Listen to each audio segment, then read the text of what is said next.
ramailah soalan yang sama. Isu orang transgender yang pergi ke Mekah. Benda ni tuan-tuan puan, pertama sekali mufti-mufti perlu segera mengeluarkan pandangan ataupun fatwa yang jelas mengenai isu ini. Sebab dah saya tengok dalam laman sosial dah terlalu banyak dah pakat menjawab. Jadi makin mengelirukan pula. Seorang kata A, seorang kata B. Jadi saya bersependapat. Semalam pun saya bincang dengan Ustaz Somad benda yang sama juga. Sebab saya tak bincangkan perkara ini, Ustaz Somad pun tak bincangkan perkara ini dalam laman sosial mereka. Sebab bukan apa tuan-tuan, sebab kita sekarang ni tak tahu isu yang sebenar. Dia ada 3 makhluk ni yang Allah jadikan manusia ni. Pertama, zakarun. Man kana lahu zakarun fahuwa muzakkarun. Siapa yang ada kemaluan lelaki maka dia lelaki. Wa man kana lahu unsa fahuwa muannasun. Dia kalau katakan dia ni ada kemaluan perempuan, dia perempuan. Wa man kana lahu zakarun wa unsa. Kalau dia ada 2, maka dia panggil khunsa muskil. Dia 3 je. Lelaki, perempuan dan khunsa muskil. Khunsa muskil ni dia dua-dua ada. Atas ada, bawah ada. Dengan izin. Kalau yang 1, 2 ni jelas. Pergi umrah buat cara lelaki kalau dia lelaki, buat cara perempuan kalau dia perempuan. Nombor 3 ni, golongan transgender yang ada 2 kemaluan ini, apa perlu dia buat? Pertama sekali yang dia kena buat, dia kena tunggu sampai dia balik. 1. Nombor 2, kena tunggu sampai dia betul-betul yakin dan pasti yang dia mirip untuk menjadi lelaki atau perempuan. Dia diberikan, dia panggil kalau dalam bab harta ni pun dia panggil mauquf. Kalau ada anak 2 yang macam ni, ada 2 kemaluan, harta tak boleh dibahagi-bahagikan sehinggalah dia confirm lelaki atau perempuan. Dia tak boleh bagi ikut sama rata, ikut sedap nak bagi, tak boleh. Tu nombor 2. Di mana dia kena confirmkan sampai masa lepas balik dia boleh buat pilihan. 2. Nombor 3, dia kena jumpa dengan doktor-doktor pakar. Dia tak boleh buat senyap-senyap begitu. Selagi saya tak nak, tapi saya tahu saya perempuan, tak boleh. Sebab ia akan menimbulkan fitnah. Dan dia pula membawa benda ini sampai dalam laman sosial, habis negara Arab semua tahu. Jadi tuan-tuan puan, mendatangkan fitnah pula. Silat bulan, saya dapat maklum semalam daripada seorang Datuk Seri. Dia kata Arab Saudi batalkan pula visa pelancong. Jadi masalah pula ni. Jadi dah mengganggu habis kerja orang lain, hak orang lain dan sebagainya. Maka dia patut, dan bukan patut tadi, wajib jumpa siapa? Jumpa doktor-doktor pakar untuk mengesahkan dia ni lelaki atau perempuan. Bila doktor pakar sah, barulah dia pergi ke Jabatan Pendaftaran Negara. Dia akan jumpa dengan mufti. Dia punya tu, doktor pakar dah sahkan, baru doktor pakar akan buat surat, hantar ke Jabatan Mufti. Jabatan Mufti menyokong. Lepas tu baru bawa 2 benda tu, dokumen itu ke Jabatan Pendaftaran Negara, baru boleh tukar. Dia akan ada lagi lah sumpah, angkat sumpah apa semua, ada lah dia punya proses dia. Cumanya tuan-tuan dan puan, bagi mereka yang dia ni, okey, contoh dia ni perempuan, lelaki, tetapi memang dia dah keluar period, lepas tu dah jadi perempuan betul, tubuh dia memang perempuan, dan yang aktif adalah milik kewanitaan dia. Yang lelaki tak aktif. So dia nak pergi umrah, dia boleh pakai, dia boleh guna apa yang dia inginkan. Cuma sekarang ni akan bawa fitnah dia bila berada di Mekah. Sebab dalam IC ada dia lelaki, kan? Lelaki. Maka dalam isu ini tawakuf lebih aula. Dia kena stop daripada menunaikan ibadah umrah atau haji, tunggu dulu sampai dia selesaikan isu jantina dia. Barulah tak timbul fitnah. Ini dah melibatkan negara dengan negara, betul tak? So kalau dia nak pergi, dia kena confirm dulu dia ni lelaki ke perempuan.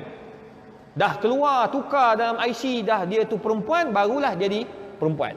So yakinlah dia pergi pakai baju perempuan ke, dia punya had, dia punya pakai ihram pun kita tahu. Perempuan ihram dia semua anggota tubuh kecuali muka dan pergelangan tangan. Lelaki tak boleh tutup, tak boleh pakai tak boleh pakai kain. Ini dia ihram dalam keadaan pakai. Itu jadi masalah. Jadi oleh sebab itu mufti-mufti kena keluarkan kenyataan dengan jelas. 1. Nombor 2, saya rasa sudah sampai masa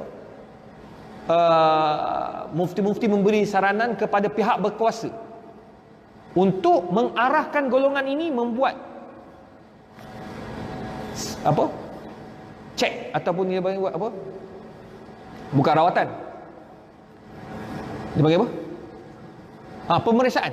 Buat pemeriksaan secara wajib. Pergi cek awak ni lelaki ke perempuan.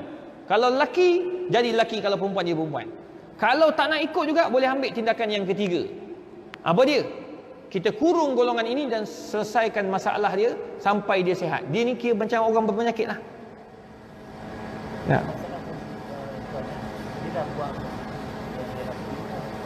Walaupun dia dah buang, sekarang ni doktor dia boleh kenal orang yang betul-betul perempuan atau dia ni asal lelaki, dia pergi potong, dia buat yang perempuan. Sekarang ni dah ada dah kat Thailand. Doktor perubatan ni dia masuk, dia boleh buat cek. Dia cek, oh dia kata ini bukan original. Awak dalam organ dalaman ni semua lelaki. Tengok cek hormon, awak lelaki. Maka dia akan jadi lelaki. Walaupun awak dah potong semua. Sebab kita orang ada buat kajian. Pelajar saya masters buat jadi dapat best student. Masters dia buat kajian tentang fiqh dan sains perubatan. Cuma tak boleh nak sebut dia punya kajian tu sebab dia kaji orang dalam hospital. So benda tu rahsia. Cuma nak bagi tahu doktor boleh cek.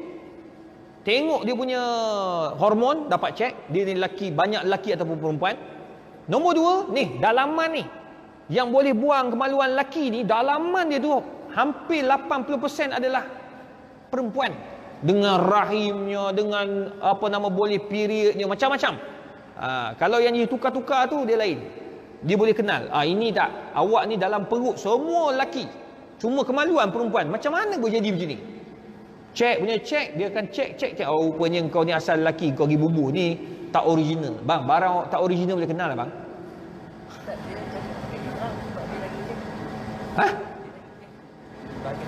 Itu tak ada masalah. Itu dia punya pasal. Kalau katakan dia lelaki, dia pergi buang kemaluan lelaki, dia nak ihram macam mana ustaz? Dia punya dada dia besar, dia enyet. Itu bukan masalah kita. Masalah dia yang pergi tukar, siapa suruh? Satu. Nombor dua, kenapa yang pergi inject sampai naik buah dada tu? Dua. Nombor tiga, sekarang ni kalau kamu nak betul-betul nak buat umrah, nak buat haji, kena ihram macam orang lelaki. Macam mana dada dia ustaz? Tutuplah.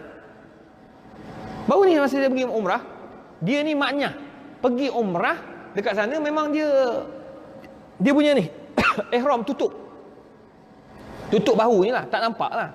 Dia tak pakai coli, dia tutup je tu. Jadi kita suruh dia beli yang besar. So bila orang tanya, ustaz macam mana dalam dia, jangan tanyalah. Kita yang jemaah sihat ni tanya apa?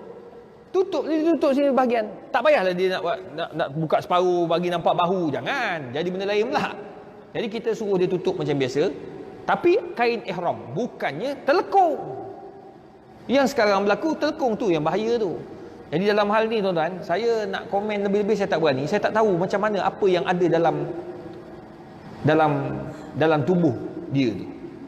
Yang boleh tentukan, pertama mufti-mufti, yang kedua doktor-doktor pakar, yang nombor tiga pihak berwajib lah. Kita nak komen lebih-lebih tak berani juga. Kan silap bulan bila komen tengok lah betul dia khunsa muskil. Wabillahi taufik, dan minta maaf. Lebih baik kita berhati-hati. Sekarang ni saya serahkan kepada mufti-mufti lah untuk keluar kenyataan. So mufti kena yang paling berautoriti untuk keluar fatwa. Saya lebih selamat, saya tak mau tanggung dosa nanti kan saya bagi fatwa yang salah hari, saya kena minta maaf. Saya pun tak tahu mati ke bila, kan mati dulu baru benda tu declare, tengok-tengok tak betul.